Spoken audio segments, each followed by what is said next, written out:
எல்லாத்துக்கும் வணக்கம்.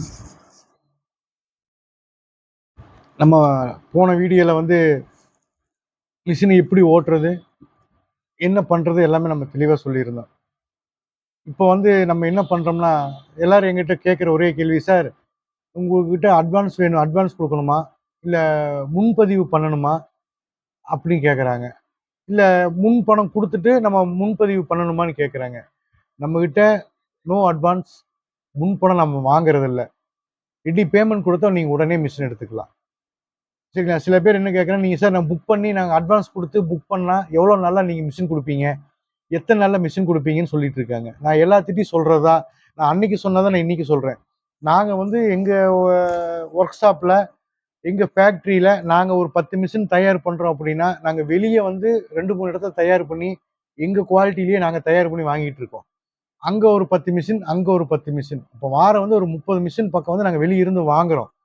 ஸோ எங்க புரொடக்ஷன் வருது. ஸோ எங்களுக்கு வந்து பார்த்தீங்கன்னா, அதனால வந்து மிஷினுக்கு வந்து டிலேவோ, இல்ல மிஷினுக்கு டைமோ நாங்க பண்றதில்ல, ஆகறதில்ல. ஸோ அதனால எங்களுக்கு வந்து நீங்க நீங்க பணம் கட்டினீங்க அப்படின்னா, டோட்டல் அமௌண்ட் கட்டினீங்கன்னா, நாங்க உடனே மிஷின் குடுத்துருவோம். நாங்க வந்து பார்த்தீங்கன்னா, லேட் ஆகுறதோ, இல்ல எனக்கு நீங்க அட்வான்ஸ் கட்டுங்க, 1 மாசம் கழிச்சு தர்றேன், 2 மாசம் கழிச்சு தர்றேன், இல்ல 20 நாள் கழிச்சு தர்றேன் அப்படிங்கிறதெல்லாம் கிடையாது.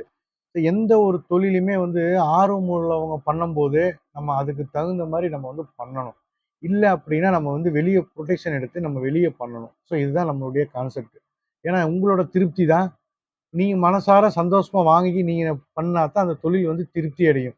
நான் வந்து உங்களுக்கு 1 மாசம், 10 நாள், 15 நாள் நான் உங்களுக்கு டிலே பண்ணி குடுத்தா, உங்களுக்கு அந்த தொழில் பண்ற எண்ணங்களே உங்களுக்கு போயிரும். ஸோ நாங்க வந்து என்ன பண்றோம்னா, உங்களுடைய தேவைக்கு ஏற்ற மாரி நாங்க வெளிய குடுத்து, கொட்டேஷன் குடுத்து நாங்க வாங்கிட்டு இருக்கோம். நாங்க பண்ணிட்டு இருக்கோம். அதனால வந்து என்னன்னா, நாங்க அட்வான்ஸா நீங்க எதுவும் எனக்கு குடுக்க வேண்டியதில்ல. முன்பணம் எதுவும் குடுக்க வேண்டியதில்ல. நீங்க பேமெண்ட் எனக்கு இன்னைக்கு குடுத்தீங்களா? இன்னைக்கு 1ஆம் தேதி எனக்கு பேமெண்ட் குடுக்குறீங்களா? மிஷினோட விலை 72,000. 1 கிலோ துணி நாங்க ரூ. 52 குடுக்குறோம். பிரிச்ச நூல ரூ. 80 எடுத்துக்கிறோம். ஸோ வந்து நீங்க வந்து எனக்கு வந்து நீங்க குடுக்குறீங்களா?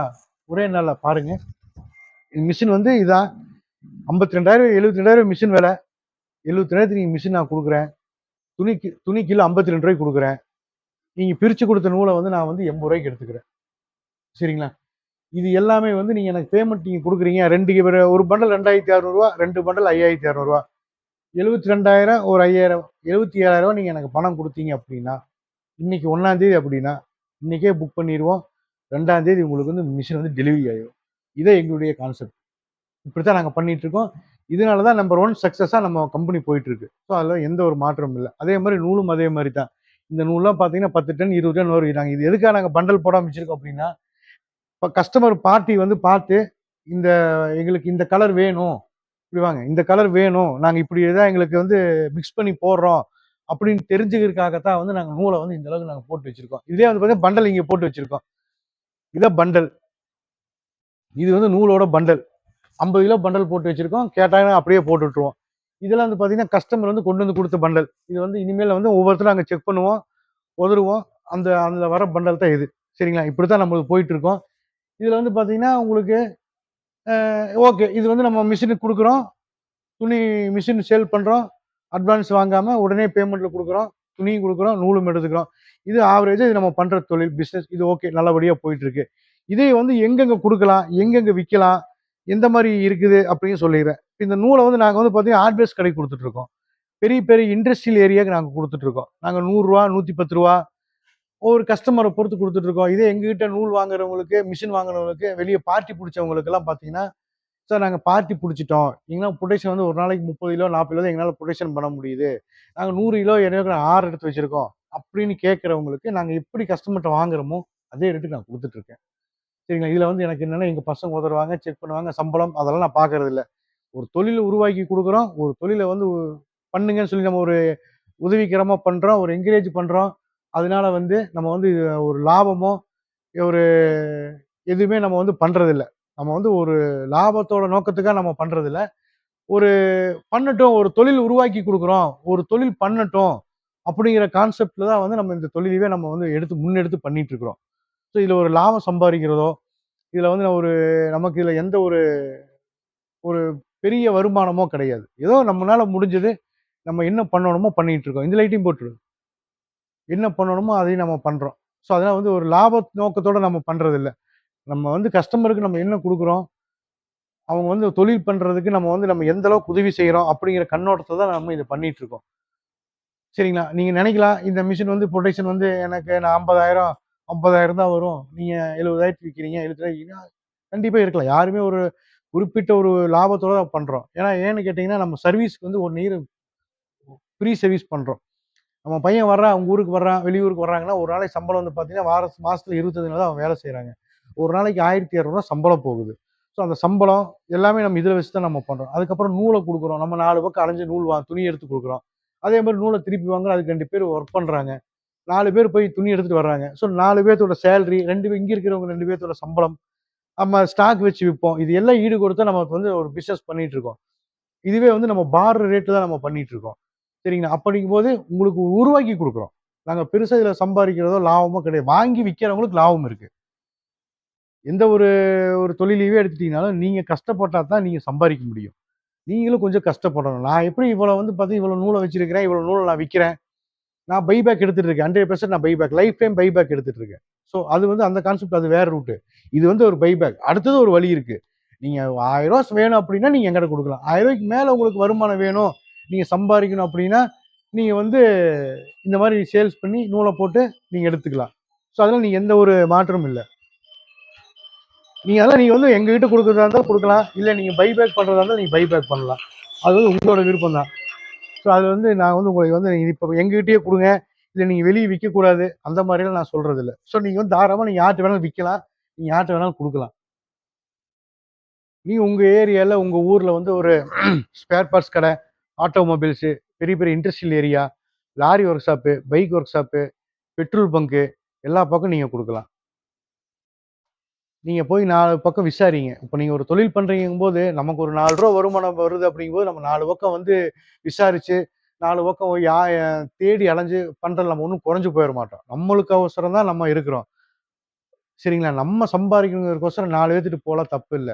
திருடுனா பயம், பிச்சை எடுத்தா பயம். சரிங்களா? யாருக்கும் நம்ம பயப்பட வேண்டியதில்ல. ஸோ கம்பல்சரி நம்ம என்னன்னு பார்த்தோம்னா, நம்ம வெளிய விக்கும்போது, யாருக்கும் பயப்படாம நம்ம பொருள், நம்ம தயார் பண்றோம். இப்ப நம்மகிட்ட வாங்குறவங்க எப்படி பண்றாங்க அப்படின்னா, இப்ப நம்ம வந்து ஒண்ணுமில்ல, நம்ம ரூ. 80க்கு நம்ம ரிட்டர்ன் எடுக்கிறோம். நாங்க வியாபாரிக்கு ரூ. 90க்கு குடுப்போம். ரூ. 100க்கும் குடுப்போம். 85க்கும் குடுப்போம். நம்ம ரேட் வேற. ஸோ நீங்க விக்கும்போது, நீங்க வந்து இந்த பொருள வந்து நீங்க தயார் பண்ணும்போது, ரூ. 52 எங்களோட கிட்ட மெட்டீரியல் வருது. உங்க கைக்கு வரும்போது ரூ. 55 வருது. ஸோ நீங்க ரூ. 55 வரும்போது, உங்களோட கொள்முதல், உங்களுக்கு புரொடக்ஷனோட விலை வந்து 55 தான். சரிங்களா? வெளிய எங்கிட்ட வாங்கி விக்கிறவங்க ரூ. 100க்கு மேல தான் வித்துட்டு இருக்காங்க. ஸோ உங்களுக்கு ரூ. 80 என்கிட்ட குடுக்குறீங்க. ரூ. 90 குடுத்தாலும் உங்களுக்கு லாபம் தான். ரூ. 90 குடுத்தா லாபம் தான். ரூ. 100 குடுத்தாலும் லாபம் தான். உங்களுக்கு ஆவரேஜா ரூ. 90 போடுங்க. உங்களுக்கு ரூ. 90 போட்டீங்கன்னா, உங்களுக்கு 1 கிலோ துணி வந்து பார்த்தீங்கன்னா, ரூ. 52 வருது. டோட்டலா உங்களுக்கு ரூ. 55 வருது. உங்களுக்கு வந்து டிரான்ஸ்போர்ட் எல்லாமே சேர்த்து. 55 அதாவது துணி நல்லா பார்த்துக்குங்க. துணி வந்து கிலோ வந்து 55. சரிங்களா? உங்க கைக்கு வரையில. நீங்க வந்து 55 இன்டு 30ல ஒரு நாளைக்கு பிரிக்கிறீங்க. 30ல ஒரு நாளைக்கு பிரிக்கும்போது 55 இன்டு 30 ரூ. 1650 உங்களுக்கு வருதுங்க. ரூ. 1650 உங்களுக்கு வருது. இதே நீங்க வந்து நூலாக்கிறீங்க. நூலாக்கிட்டீங்கன்னா, உங்களுக்கு வந்து 1 கிலோ வந்து ரூ. 90 போடுங்க. 90 இன்டு ரூ. 30 சரி 30 கிலோ. சரிங்களா? 90க்கு நீங்க சேல் பண்றீங்க. சேல் பண்ணும்போது 30 கிலோ நீங்க ஒரு நாளைக்கு கொட்டேஷன் பண்ணி ரூ. 90க்கு நீங்க சேல் பண்றீங்க அப்படின்னா, உங்களுக்கு வந்து வரப்போற அமௌண்ட் வந்து பார்த்தீங்கன்னா, 1 இன்டு 30 2700 உங்களுக்கு வருது. 2700 மைனஸ் வந்து 1650. ரூ. 1050 உங்களுக்கு லாபம் வருது. கம்மியான லாபம் போட்டா. சரிங்களா? கம்மியான லாபம் போட்டாலே வந்து உங்களுக்கு வந்து பார்த்தீங்கன்னா, ரூ. 1050 லாபம் வருது. நீங்க ஹோல்சேலா குடுத்தா, இல்ல எனக்கு இன்னும் அதிகமா எனக்கு லாபம் வேணும். நான் இன்னும் இதில நெறைய பார்க்கணும் அப்டின்னீங்கன்னா, நீங்க பேக்கெட் பண்ணி நீங்க சேல் பண்ணலாம். இது பாருங்க நான் உங்கட்ட ஆல்ரெடி அன்னைக்கு காமிச்சது தான். 50 gram packet, 100 gram packet, 1/4 kilo packet. இந்த மாரி பேக்கெட் பண்ணி நீங்க சேல் பண்ணீங்கன்னா, இதுல வந்து பார்த்தீங்கன்னா, 50 கிராம் பாக்கெட்டு, இது வந்து 150 கிராம். 150 நாங்க வந்து ரூ. 20 குடுக்குறோம் இங்க திருப்பூர்ல. ஏன்னா இங்க திருப்பூர்ல வந்து பார்த்தீங்கன்னா, நெறைய பேர் இது பண்ணிட்டு இருக்கிறாங்க. ஸோ எங்களால இவ்வளோ தான் குடுக்க முடியும். இதே நீங்க வெளிய பாக்கெட் போட்டீங்கன்னா, 40 கிராம் பாக்கெட் வந்து பார்த்தீங்கன்னா, உங்களுக்கு வாங்க 40 கிராம் பாக்கெட்டு உங்களுக்கு வந்து ரூ. 7 குடுக்குறாங்க. 40 கிராம். ரூ. 7 கொடுக்குறாங்க. ஒரு கிலோக்கு வந்து பார்த்தீங்கன்னா, ஒரு கிலோக்கு உங்களுக்கு வந்து 25 பாக்கெட் வரும். 25 இன்ட்டு 7 ரூ. 175 வருது. 1 கிலோ இன்ட்டு 30 175 இன்ட்டு 30 ரூ. 5250 வருது. 5250 நீங்களோட துணியோட கொள்முதல் வந்து பார்த்தீங்கன்னா, நீங்க ஓட்டுறதுக்கு 1650 வருது. மீதி 3600 வருது. எத்தனை கிலோக்கு? 30 கிலோக்கு. 30 கிலோவுக்கு 3650 வருது. இதுதான் நேச்சுரல் இந்த தொழில்ல. குப்பையில தான் காசு இருக்குன்னு சொல்லுவாங்க. கவனிச்சிருக்கீங்களா? சேம் அதே மாரி தான். இது வந்து வேஸ்ட் துணி தான், வேஸ்ட் நூலு தான். இது வந்து கரெக்ட்டா ப்ராப்பரா பண்ணா, நம்ம எங்கேயோ போயிடலாம். ஸோ இதுக்கு வந்து பார்த்தீங்கன்னா, மார்க்கெட்டிங் தெரிஞ்சிருக்கணும். அதாவது வந்து ஒரு கடையில வந்து ஆல்ரெடி வாங்கியிருப்பாங்க. நல்லா ஒரு விஷயத்த தெரிஞ்சுக்கோங்க. ஒரு கடையில வந்து ஆல்ரெடி வாங்கியிருப்பாங்க. அவங்க வந்து நம்ம உடனே நம்ம போய் உள்ள போய் இறங்கி நம்ம பண்ண முடியாது. ஸோ நம்ம வந்து ஒரு கடையில வேணான்னாங்கன்னா, அவங்க வாங்குற வரைக்கும் நம்ம போகணும். ஒரு ஏரியாக்கு ஒரு ஒரு வாரத்துல கணக்கு வச்சுக்கங்க. வாரத்துல 6 நாள் கணக்கு பண்ணிக்கோங்க. திங்கட்கிழமை ஒரு ஏரியாவுக்கு மார்க்கெட்டிங் போங்க. செவ்வாய்க்கிழமை ஒரு ஏரியாவுக்கு மார்க்கெட்டிங் போங்க. புதன்கிழமை ஒரு ஏரியாவுக்கு மார்க்கெட்டிங் போங்க. வியாழக்கிழமை ஒரு ஏரியா மார்க்கெட்டிங் போங்க. திரும்பவும் திங்கட்கிழமை போன வாரம் நீங்க போன கடைக்கே போங்க. வேணான்னு சொல்றாங்களா, திரும்ப திரும்ப போய் கேளுங்க. தொடர்ந்து ஒரு 2, 3 வாரம் போய் கேளுங்க. வேணுமா? ஏன் அவங்க வேணான்னு சொல்லுவாங்கன்னா, ஆல்ரெடி வாங்கிட்டு இருக்கிற கஸ்டமர்ட்ட நம்ம புதுசா ஒரு கஸ்டமர்ட்ட வாங்கணும் அப்படின்னோம்னா, நமக்கு சரியா சப்ளை பண்ணலைன்னா, ஏற்கனவே குடுத்தவனும் திருப்பி போட மாட்டான். அப்படிங்கிற பயத்தினால தான் அவங்க வந்து வேணான்னு சொல்லுவாங்க. நீங்க ரெகுலரா பண்ற கான்செப்ட் கொண்டு போய் தாராளமா கேளுங்க. நல்லா மார்க்கெட்டிங் பண்ணீங்கன்னா, அருமையான தொழில். இது வந்து என்னன்னா, நான் சொல்றேன்ல 40 கிராம் வந்து ரூ. 7க்கு விக்கிறோம் அப்படின்னு. நீங்க என்ன பண்றீங்கன்னா, 40 கிராம் பாக்கெட் நீங்க கடையில போய் கேளுங்க. 40 கிராம் நல்லா இவ்வளோ அளவுக்கு பொசு பொசுன்னு வரும். 40 கிராம் நீங்க கடையில போய் கேளுங்க. அந்த பாக்கெட் என்ன விலைக்கு விக்கிறாங்கன்னு பாருங்க.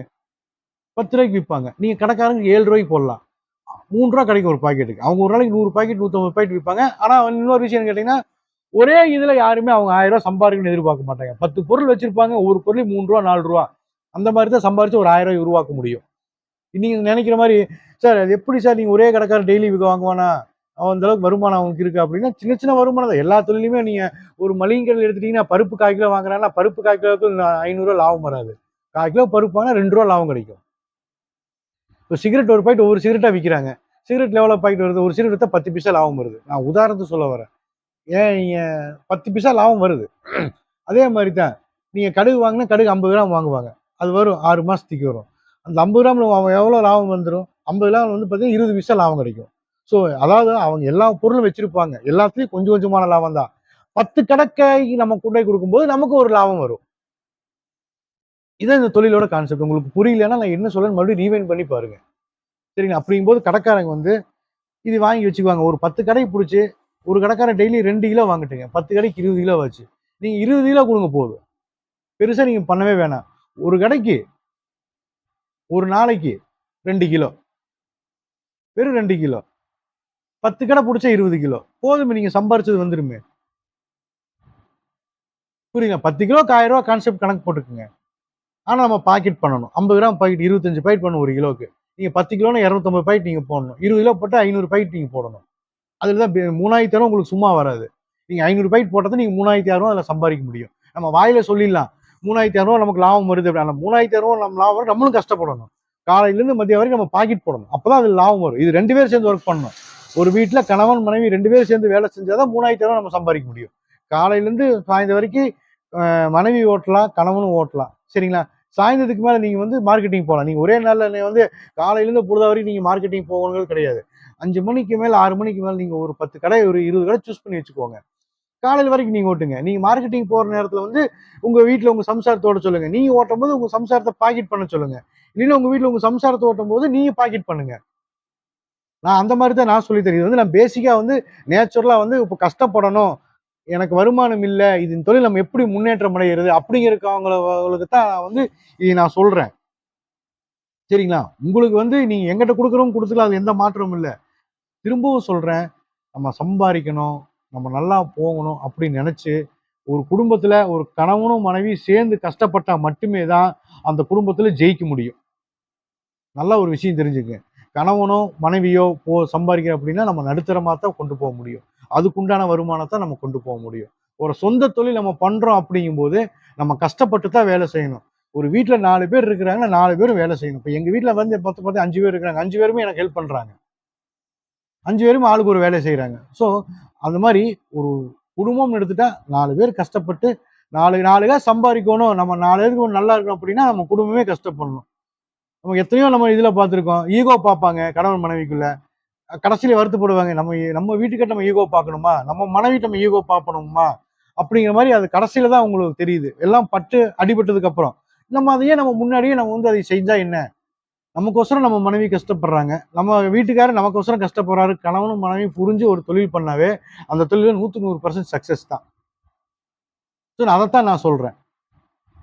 முயற்சி பண்ணி பாருங்க. ஒன்றும் நம்ம வந்து ஒரு பெரிய முதலீடு நம்ம பண்ண போறதில்ல. ஒரு 75,000 நம்ம உள்ள முதலீடு பண்ண போறோம். துணியோட சேர்த்தி நம்ம செஞ்சு பார்ப்போம்.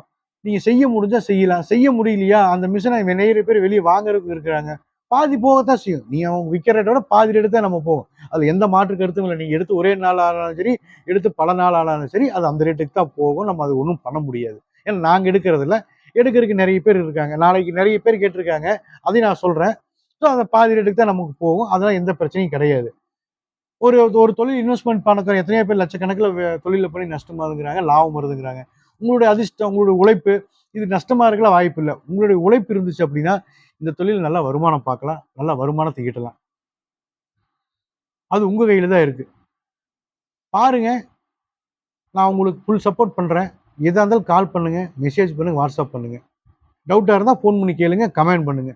நன்றி, வணக்கம். 2 துணியை ஓட்டக்கூடாது. பக்கத்துல வேணா வச்சுக்கலாம்.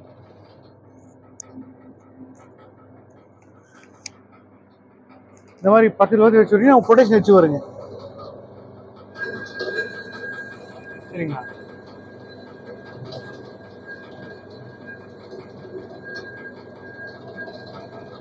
இந்த மாதிரி பக்கத்துல வச்சு ஓட்டணும்னா உங்களுக்கு ஒரு நாளைக்கு வந்து 30 கிலோ, 40 கிலோ, 45 கிலோ அந்த மாதிரி ஓட்டலாம். அகலமா வரும். ரொம்ப அகலமா வரும். இந்த ட்ரம் கலவா வரும். ட்ரம்மோட பெருசா வந்ததுன்னா கட் பண்ணிக்கோங்க. சரிங்களா? அதே மாதிரி குறுக்கு விட்டோம்னா நூலை அரைச்சிடும். நூலா வராது. மேல விடாம பாத்துங்க. சிங்கிள் துணியை ஓட்டுங்க. குறுக்குன்னா உங்களுக்கு சின்ன பிட்டு ஏதாவது இருந்தா காமிக்கிறேன்.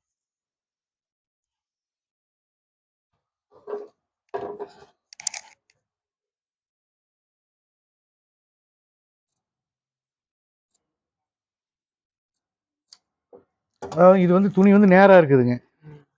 சரி, இது வந்து நேரா இப்படித்தான் விடணும். நேரா விட்டு நூலா வருங்க. இதுவே இதை குறுக்க. சரிங்களா?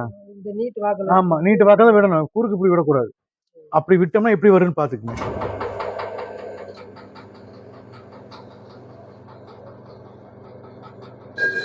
சரிங்களா? அரைச்சிடும். அப்போ நீங்க என்ன பண்ணணும், உடனே ஷேப்பை மாத்திக்கணும். இப்படி மாத்திக்கணும். சரிங்களா? புரிஞ்சுங்களா சொன்னது?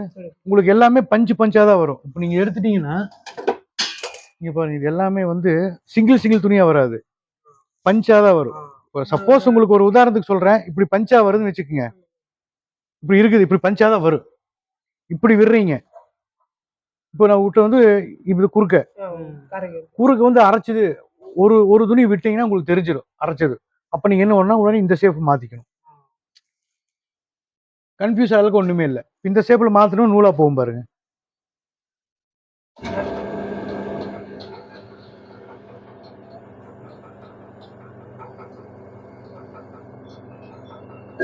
நூலா போகுதுங்களா? அவ்வளவுதான். நீங்க நூலா போறக்கும் அரைக்கிறதுக்கும் உங்களுக்கு வித்தியாசம் தெரிஞ்சிருச்சுல்ல? நீங்க யூடியூப்ல பாத்துருக்கீங்க, நிறைய பாத்துருக்கேன். சரி சரிங்க. உடம்போது இந்த ரோலர்ல மாட்டுது. இப்ப அதுக்கு தான் இந்த சீட்டு மாட்டிக்கிறோம். நீங்க சொல்லிருக்கீங்க. ஆமா. அதுக்கு எப்படி என்னன்னு கேட்டுக்கலாம்னு. ஒண்ணு இல்லைங்க, அதுல மாட்டாம இருக்குது இந்த சீட்டு. இந்த சீட்டு தான் இந்த கம்பியில மாட்டாது. அதுக்கு இப்ப என்ன ஆகுனா, இப்ப வந்து இப்படி போகும்போது இந்த மேல சுத்துறதுக்கு வர அந்த சீட்டு தடுத்துக்கும். அப்ப வெளியே போயிடும். உள்ள இப்ப வந்து மேல் பக்கம் வர. ஆமா, இப்ப ரோலர் இப்படி சுத்துது இல்லைங்க, இப்படி சுத்தும் போது இந்த சீட் இல்லைன்னா இந்த கம்பியில சுத்திக்கும். இந்த சீட்டு தள்ளி விட்டுரு வெளியே. அது ஒரு காரணம் கம்பியில சுத்துக்கு. இன்னொரு காரணம் என்னன்னு கேட்டீங்கன்னா, வாங்க சொல்றேன். இதை வந்து ஓப்பன் பண்ணி ஓட்டக்கூடாது. புரியுதுங்களா? இதை ஓப்பன் பண்ணி ஓட்டக்கூடாது. இது ஓப்பன் பண்ணணும்னா இந்த ஃபேனோட காத்து இதுல போயிடும். அப்ப இந்த நூல் இழுக்காது. சரிங்களா? அவ்வளவுதான். அப்ப அதே மாதிரி பாத்தீங்கன்னா இந்த ஃபேன் இருக்குது பாத்தீங்களா, இந்த ஃபேன்ல வந்து ஏதாவது நூல் இந்த மாதிரி நூல் சிக்கிருச்சுன்னா எடுத்துடணும். தெரியுதுங்களா நூல்? ஆமா. இந்த டஸ்ட் வந்து டெய்லியும் நம்ம கிளீன் பண்ணிக்கணும். நம்ம எப்படி நம்ம டெய்லி குளிக்கிறோம் பல்லு விளக்கம் அந்த மாதிரி தான். இதை மட்டும் கிளீனா வச்சுட்டு சுத்தம் பண்ணிட்டீங்க அப்படின்னா எந்த பிரச்சனையும் வராது. ஆமாங்க. இதுல டஸ்ட் வர்றதுக்கு ஒரு வலை ஒன்று கொடுத்துருவேன். அந்த வலை எடுங்க. இருங்க நான் எடுக்கிறேன்.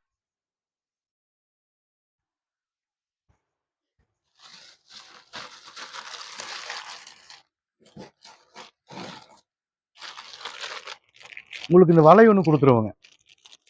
சரிங்களா? இந்த வலை இதுல மாட்டிக்க வேண்டியது. இந்த வலையை ஓப்பன் பண்ணீங்க. ஆமா. இந்த ஜிப் இருக்குது. இந்த ஜிப்பை வந்து நம்ம க்ளோஸ் பண்ணிக்கலாம், ஓப்பன் பண்ணிக்கலாம். சரிங்களா? இது ஓப்பன் பண்ணி இதை மாதிரி இதில் மாட்டிட்டோம்னா இந்த 4 போல்ட் இங்கே இருக்குது பார்த்தீங்களா, இது இந்த போல்ட் எடுத்துருங்க. இந்த 4 போல்ட்டில் இப்படி இப்படி வாங்க. இந்த 4 போல்ட் இருக்குது பார்த்தீங்களா, இந்த 4 போல்ட்டை கழட்டி உள்ளே இப்படி வச்சு அந்த போல்ட்டை டைட் பண்ணால் போதும். இதையெல்லாம் ஓட்ட விட வேண்டியதில்லை, ஆல்ரெடி ஓட்டையாக தான் இருக்குது. ஆமாம், இந்த 4 போல்டு, இந்த 4 போல்ட் கழட்டி உள்ளே வச்சு டைட் பண்ணிட்டோம்னா இந்த வலைக்கு பார்த்தீங்கன்னா ஒரு பக்கெட்டில் தண்ணி ஊற்றி உள்ளே வச்சிருங்க. அந்த டஸ்ட்டு பூரா பக்கெட்டில் விழுந்துடும், தண்ணிக்குள்ள விழுந்துடும். தண்ணி ஊற்றாம வச்சிங்கன்னா மேலே பறக்கும். ஆமாம், தண்ணி ஊற்றி தண்ணி வச்சுட்டு உங்களுக்கு அப்படியே வந்து தண்ணியில் ஃபார்ம் ஆகிக்கு. அவ்வளோதான். இதில் வேற எந்த பிரச்சனையும் இல்லை. இதுக்கு வந்து வேக்கம் செட் பண்ணோம்னா இன்னும் 20,000 வேக்கம் எக்ஸ்ட்ரா செலவாகும். ஆனால் அதுக்கு இது தேவையில்லை. வேக்கம் இதே மைக்ரோ டெஸ்ட் தான் இழுக்குது, இதுவும் அந்த மைக்ரோ டெஸ்ட் தான் இழுக்குது. இது வெளியே தள்ளுறது, அது வேக்கம் வந்து வலிச்சு வேற இடத்துல. ஆமா, இது வந்து உள்ளுக்குள்ளேயே பக்கெட்ல வைக்குது. அவ்வளவுதான். என்ன அதுக்கு எக்ஸ்ட்ரா கரண்ட், இதுக்கு கரண்ட் இல்ல. அதுக்கு எக்ஸ்ட்ரா அமௌண்ட், இதுக்கு எக்ஸ்ட்ரா அமௌண்ட் இல்ல. அது வாட்ஸ் கூட அதிகம் சார். ஆமா, அது உங்களுக்கு ஒரு மணி நேரத்துக்கு 2 யூனிட் பிடிக்குங்க. உங்களுக்கு ஹீட் இழுக்குதுல்ல.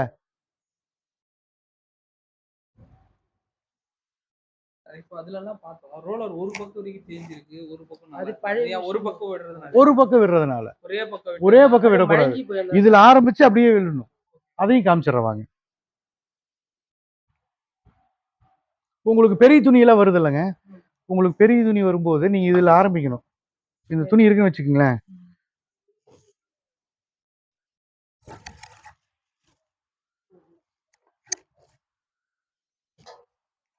இதுல ஆரம்பிச்சீங்கன்னா இது எப்படியே கொண்டு வரணும்.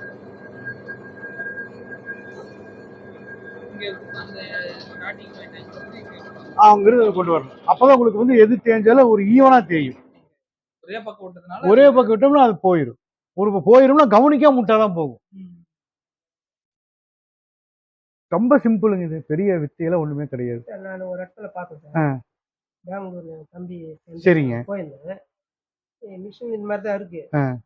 அதுல வந்து உள்ள போய் திருப்பி ஒரு வாட்டி ரிட்டர்ன் வந்து சுத்துற மாதிரி இருக்குது. அது வந்து மிஷினோட ப்ராப்ளம், ரெண்டாவது துணியோட பிரச்சனை. போகுது சார், திரும்பி ரிட்டர்ன் அப்படியே ரிட்டர்ன் ஆயிட்டு இருக்கும். லூசா அங்கேயே சுத்துது. அதான் அது துணி ப்ராப்ளம். துணி வந்து பாலிஷ் துணியா இருக்கும், வெளியே போகாது. துணி ப்ராப்ளமா இருந்தாலும் ஆமா, இப்போ உங்களுக்கு துணிலேயே பனியிலே ஏகப்பட்ட கிளாத் இருக்குல்ல. நாங்க வந்து ஒரே ஒரு மிஷின்ல போற மாதிரி தான் நாங்க கொடுப்போம். ஏன்னா நாங்க சர்வீஸ் ஃப்ரீ கொடுக்குறோம். ஏதோ பிரச்சனை நாங்க வெளியூர் நாங்க போகணும், அது ரிஸ்க் ஆயிடும். அது ஆரஞ்சு கலர்ல இருந்தது அங்க பெங்களூர்ல. சரி சரி. தம்பியோட ஃப்ரெண்டு இது போய் காமிச்ச அந்த மாதிரி சொன்ன அந்த மாதிரி ஒரு. அப்புறம் செகண்ட் ஹேண்ட் மிஷின் நிறைய இருக்குதுங்க. அதெல்லாம் வந்து என்ன ஸ்பேர் போடுறாங்கன்னு தெரியாது. சரி சார், இதுல ஸ்பேர் பார்ட்ஸ் வந்து வாங்கணும், அதெல்லாம் எங்ககிட்டயே இருக்கு, அதெல்லாம் நாங்களே கொடுத்துருவோம், ஒன்றும் பிரச்சனை இல்லை. இதெல்லாம் ஃபால்ட்னா யாரனா வருவாங்களா? ஃபால்ட்னா உங்களுக்கு 1 வருஷம் சர்வீஸ் ஃப்ரீ இருக்கு. நீங்க மிஷின்ல அனுப்ப வேண்டியது இல்லை. 1 வருஷம் உங்களுக்கு ஃப்ரீ சர்வீஸ். நீங்க மாசம் எத்தனை டைம் வந்தாலும் மெக்கானிக் அவங்களே வருவாங்க. மெக்கானிக் உங்க இடத்துக்கே வந்து பண்ணி கொடுத்துருவாங்க. அதுக்கு நீங்க பஸ் ஸ்பேர் மட்டும் கொடுத்துட்டீங்கன்னா போதும், மற்றபடி ஒன்றும் பிரச்சனை இல்லை. இப்போ நீங்க சொன்னீங்களா சார், இப்போ துணி இருக்கு, அது ஒரு வாட்டி மாதிரி அதுக்கேற்ற மாதிரி இதுல எல்லாம் அட்ஜஸ்ட்மெண்ட் வைக்கணுமா? ஆமா, துணி இப்போ நாங்க எங்க துணி கொடுத்தாலுமே அட்ஜஸ்ட்மெண்ட் இருக்கு இதுல. அதாவது வந்து இந்த துணி போற அளவுக்கு தாங்க எம்எம் கணக்குல தான் இருக்கும். நீங்க சேலர் கேஜ்னு ஒன்று பார்த்துருக்கீங்களா? காருக்குள்ள மெக்கானிக் சிம்பிள் லேசா இருக்கு, தகுடு மாதிரி இருக்கும், செக் பண்றது கேஜ். இந்த கேஜ் அந்த மாதிரி தான் இந்த மிஷின்ல இந்த துணிக்கு செட் பண்ணியிருப்போம். இதை விட பெரிய துணியும் போகாது. இதோட இப்ப சின்ன துணி நீங்களே போகும். மாத்தி அமிச்சீங்கன்னா அப்போ நம்மளுது வராது. உங்களுது இந்த ஸ்டாண்டர்ட் அது ஸ்டாண்டர்ட். அதாவது ஒரு சிம்பிளான ஒரு கேட்டுங்க.